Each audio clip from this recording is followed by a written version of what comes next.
경제적인 것 때문에 꿈을 포기하지도 말고 경제적인 것 때문에 내가 그것에 붙잡혀 있지도 말라. 길게 넓게 바라볼 수 있는 그런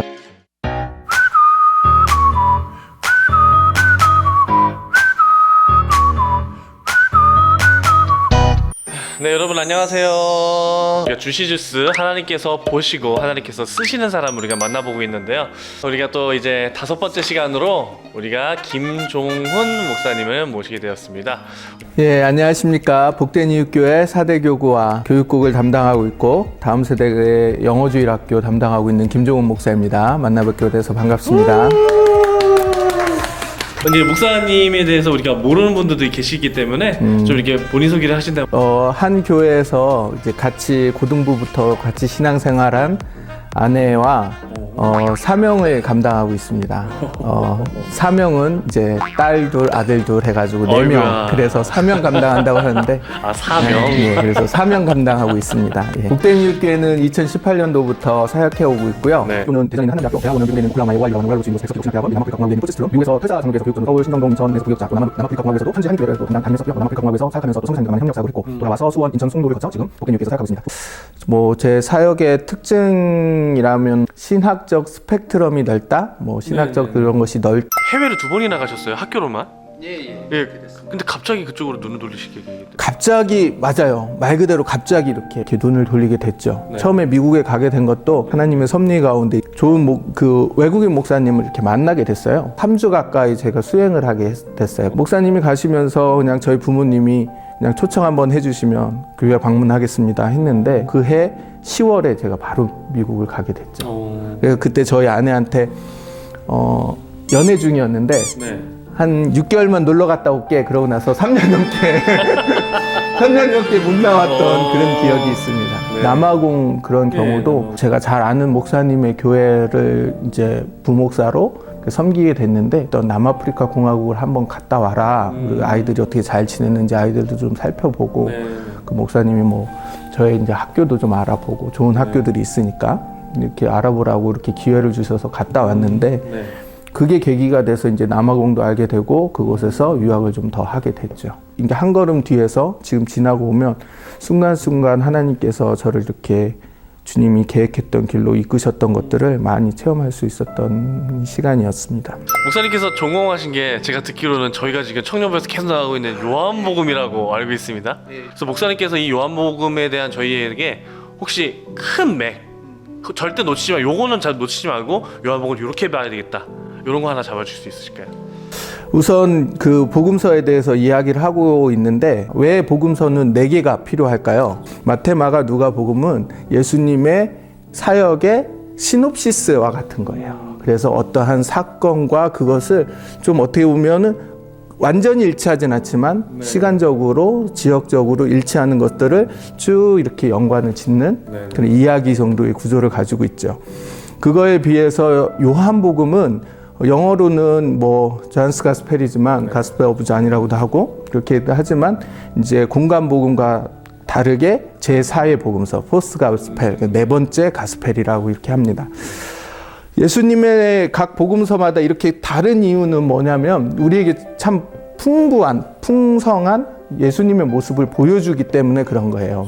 그 중에 특별히 요한복음은 영적인 복음서다라고 이야기를 합니다.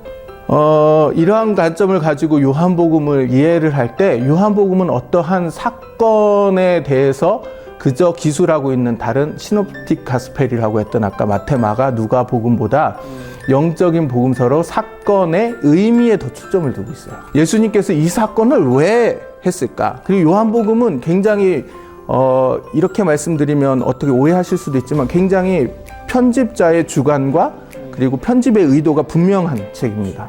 이제 제가 친구들한테 우리 청년들한테 당부하고 싶은 모습은 예수님을 이렇게 좀 단편 일률적으로 생각하지 않았으면 좋겠어요. 아, 예수님 이렇게 보니까 꼰대시네, 단호박이신데 막 이러시고 절대 타협이 없으시네 뭐 이렇게 표현할 수도 있고 여러 가지 것들이 있지만 예수님께서 왜 이렇게 화를 낼 수밖에 없었는가? 여기에 담은 의미가 무엇이지? 그것에 조금 더 초점을 받아야 돼. 예수님께서 왜 상을 뒤집어 엎으셨을까? 예수님이 왜 채찍으로 짐승들을 내몰아셨을까? 그 당시 시대는 어땠지? 이런 의미와 이런 것들에 조금 더 관심을 가져야지만 예수님이 그 했던 행위의 진짜 목적과 의도를 잘 알 수 있다라는 거예요. 우리가 가장 힘들 때 하나님을 정말 뜨겁게 만날 때가 좀 많았습니다. 특히나 기적을 경험할 때도 많고요. 이 요한복음에 나오는 기적처럼 정말 특이한 일이 있으셨던 거나 아니면은 뭐 표적이든 뭐든 좀 그런 일이 있었는지 혹시 가능하시다면 하나만 알 수 있을까요? 예. 저 사실 유학생활 할 때 예. 도 그렇고 남아공 때도 그렇고 예. 환율이 그리 좋지 않았어요. 아. 예. 어떻게 보면 이게 제일 실질적인 거 얘기. 아, 그럼요. 큰 얘기입니다. 참 하나님이 그럼에도 불구하고 채워주심을 많이 경험했어요. 저희 부모님이 어떻게 뭐 이렇게 많은 서포트를 해주시지 않으셨는데도 불구하고 미국에 있을 때는 제가 11층짜리 은행 건물을 혼자 청소한 적도 있어요. 돌이켜 보면 참 공부만 한 것이 아니라 공부 이외에도 많은 것을 누릴 수 있도록 하나님께서 좋은 사람들과의 만남과 나눔을 통해서 많은 풍성한 유학 생활을 했던 것 같습니다. 그래서 청년들한테 혹 제가 유학이나 해외에서 이러한 것들을 하는 친구들이 있다면 절대 경제적인 것 때문에 포기하지 말라라고 꼭 얘기해주고 싶어요. 어떤 곳에 가든지 경제적인 건 꿈이 있고 비전이 있고 사람이 가는 곳에는 어떠한 하나님의 역사가 반드시 있더라고요. 경제적인 것 때문에 꿈을 포기하지도 말고 경제적인 것 때문에 내가 그것에 붙잡혀 있지도 말라고 저는 얘기하고 싶어요. 그것 때문에 겁이 나서 두려워서 난 못해 라고 얘기를 하면 정말로 못해 하면 못합니다. 예. 근데 할 수 있다라고 하고 하나님께서 예비해 놓으셨다라고 우리가 생각을 한다면 하나님은 그 길 가운데서 여러분들에게 사막에서도 강을 내시는데 여러분들에게 주실 걸로 믿습니다. 뭐 기적을 얘기하라고 했는데 좀 재밌는 얘기를 하나 하면 제가 남아공에 있을 때 참 어렵게 지냈어요. 남아공에서도 외국에 있을 때 나 한번 길러보자 해가지고 골든 리트리버라고 하는 큰 강아지를 한번 길렀어요. 얘가 엄청 말썽꾸러기인 거예요. 그리고 털은 길고 그 남아공에는 벼룩이 많아서 빗질을 자주 해줘야지 개가 병에 안 걸려요. 우리나라도 그렇지만 사람 병 걸리는 것보다 강아지가 병 걸리면 돈 더 많이 들거든요. 그래서 빗을 이렇게 사줬는데요. 어느 날 그 강아지가 그 빗을 다 깨물어 놓은 거예요. 그래가지고 빗이 다 망가진 건데 저희가 사람이 빗을 빗는데도 저도 이렇게 빗이 손잡이가 부러져가지고 이거 몸통을 갖고 이렇게 빗을 빗어야 되는 그런 빗을 쓰고 있었어요. 빗을 하나 사야 되는데 이게 좀 아까운 거야. 이게 손잡이는 부러져서 불편하긴 한데 새로 사자니 이건 또 쓸만하고 막 그래서 나는 사람도 이렇게 부서진 빗 쓰고 있는데 강아지 제가 이거를 다 물어 뜯어줬는데 내가 네 빗은 사줘야 되냐 막 이러면서 야 사람도 그냥 빗 쓰고 있는데 야, 내가 네 빗 써줘야 되냐 막 이런 생각을 하고 있었거든요. 근데 그때 저희가 이제 선교 활동을 하는 것 중에서 이게 편의점이나 이런 데서 이제 도네이션을 하는데 그 도네이션 하는 선교사님을 도와드리고 있었어요. 보통 음식물이 오잖아요. 근데 그날따라 뭐가 왔을까요? 설마 빗이 왔어요? 강아지 빗이 온 거예요. 사람 빗이 아니라 강아지 빗이 왔어요.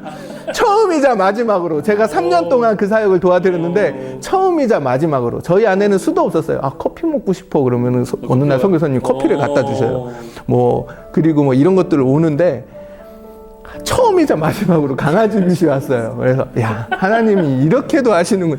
강아지 빗도 주시는구나. 강아지 빗도 예비해 놓으셨는데 하물며 너희일까 보냐. 뭐 이런 그런 재밌는 이야기도 있었습니다. 이제 정말 공식적인 마지막 질문 좀 드려봐야 되겠는데요. 우리 청년들에 대해서 혹시 마지막으로 주실 수 있는 이런 조언 같은 게 있다면? 탈무드와 함께 유대인들의 경전이라고 하는 이 미크라에 나오는 이야기잖아요. 그 다윗이 어떤 전쟁에서 승리를 하고 나서 전리품으로 금덩이 하나, 아주 좋은 금덩이 하나를 이렇게 얻었대요. 그래서 그 금덩이를 가지고 이 전쟁에 승리한 것을 기념하기 위해서 세공업자를 부른 거죠. 그러면서 이 금덩이를 주면서 야 반지 하나를 기념할 수 있게 반지 하나를 만들어 오는데 반지를 그냥 만들면 밋밋하니까 그 반지에다 글귀를 하나 좀 써달라고 그러면서 무슨 글귀를 쓸까요? 근데 물어본 거죠, 세공업자. 근데 어떤 때든지 내가 내가 잘 나가고 잘 될 때 어떤 때든 그럴 때 바라보면 교만하지 않고 자만하지 않고 또 내가 만약에 어떤 낭망할 일이 있고 힘들고 어려운 일이 있었면 내가 그걸로 완전히 좌절하지 않고 다시 힘을 얻을 수 있는 그런 글귀 하나를 써다 달라는 거예요. 그 이야기를 듣고 세공업자는 예 하고선 물러났지만 이제 멘붕이 온 거죠. 아니 반지를 만들려고 했더니 거기다가 무슨 글귀를 써래. 그러면서 막 고민을 하는 거예요. 그 세공업자가. 그 고민을 하면서 세공업자가 확 이렇게 안절부절하고 있을 때 저기 지나가던 어린 솔로몬이 보였다는 거죠. 솔로몬이 그 세공업자 아저씨 왜 이렇게 근심하고 계세요? 그랬더니 글쎄 너희 아버지 다윗 왕님께서 이런 나에게 분부를 내리셨는데 내가 반지는 만들 줄 아는데 무슨 글귀를 써야 될지 모르겠다. 라고 그런 거죠. 네. 근데 거기서 이제 그 유명한 단어가 되죠. 뭘 그거 갖고 고민하세요. 이 글귀를 쓰시면 됩니다. 라고서 글귀를 하나 주죠. 그게 바로 이 또한 지나가리라 라는 말이었어요. 네. 이 또한 지나가리라 라는 말이 그게 어떻게 내가 잘하고 다윗 왕처럼 어떤 성공이 있었을 때도 이 성공의 기쁨과 자랑이 나에게 평생 있지 않을 것이고 또 어떤 패배나 절망과 좌절이 있을 때도 그것이 나에게 항상 있지 않고 그 하나님의 그 정한 때가 되면 어떤 것도 다 지나간다라는 거죠. 그래서 너무 힘들어할 필요도 없고 너무 자랑할 필요도 없다라는 얘기를 네. 그 사람들이 많이 합니다. 예, 노래도 있죠.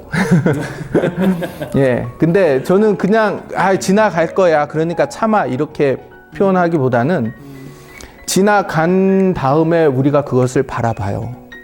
우리에게 지나만 가진 않아요. 네. 그것이 우리에게 흔적으로 남고 우리에게 그것이 어떠한 기억으로 남을 텐데 네. 그 기억이 나한테 부끄럽지 않는 기억이 됐으면 좋겠어요. 자랑스럽고 누구한테 드러내지는 못할지라도 그것이 부끄럽지는 않았으면 좋겠어요. 그래서 우리가 이런 코로나 사태 때문에 우리가 교회가 모이지 못하고 이제 점점 그런 일들이 더 있을지도 모르겠지만 야, 나 때는 말이야. 죄송합니다. 나 때는 말이야. 그런 일이 있었는데 그때는 나 이렇게 예배드렸어. 그때 내가 신앙을 지키기 위해서 나는 어떠한 일들도 했단다. 그러한 이야기를 할 수 있었으면 좋겠어요. 네. 그리고 그뿐만 아니라 신앙적인 일들이든 어떤 상황 가운데서 내가 돌이켜 봤을 때 이것 또한 지나갔을 텐데 여러분들의 삶 가운데서 직장 가운데서 학업 가운데서 어렵고 힘든 가운데 이것도 지나갈 텐데 이것을 지나간 후 내가 바라봤을 때 하나님 앞에 또 사람들 앞에 적어도 네. 부끄럽지는 않게 살아야 된다라는 어떻게 보면 우리 아까 요한복음 이야기를 하면서 독수리 이야기를 했잖아요. 네. 독수리는 멀리 하면서 독수리의 특징이 시야가 넓고 길다는 거잖아요. 우리 청년들이 살면서 네. 시야를 좀 넓고 길게 영원까지 바라본다라고 표현하면 좀 너무 그렇지만 예, 우리 친구들, 우리 청년들이 5년, 10년, 10년, 15년 우리가 좀 더 길게 넓게 바라볼 수 있는 그런 삶을 사셨으면 좋겠습니다. 이 시간 이제 김종훈 목사님 이제 모시고 우리가 많은 얘기를 해봤는데 저는 이 시간을 통해서 이걸 좀 느껴본 것 같습니다. 마지막에 하셨던 그 말처럼 우리가 이 또한 지나가라는 그 마음의 그 진짜 취지를 알고 그 마음에 따라서 우리가 하나님을 믿을 때도 부끄럽지 않은 그 시간을 살아간다는 말이 참 마음에 와닿는데요.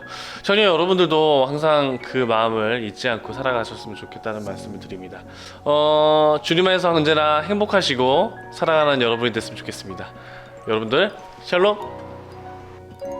네, 예, 샬롬. 예, 샬롬 하시면 됩니다. 예, 네, 다음에 뵙겠습니다. 감사합니다.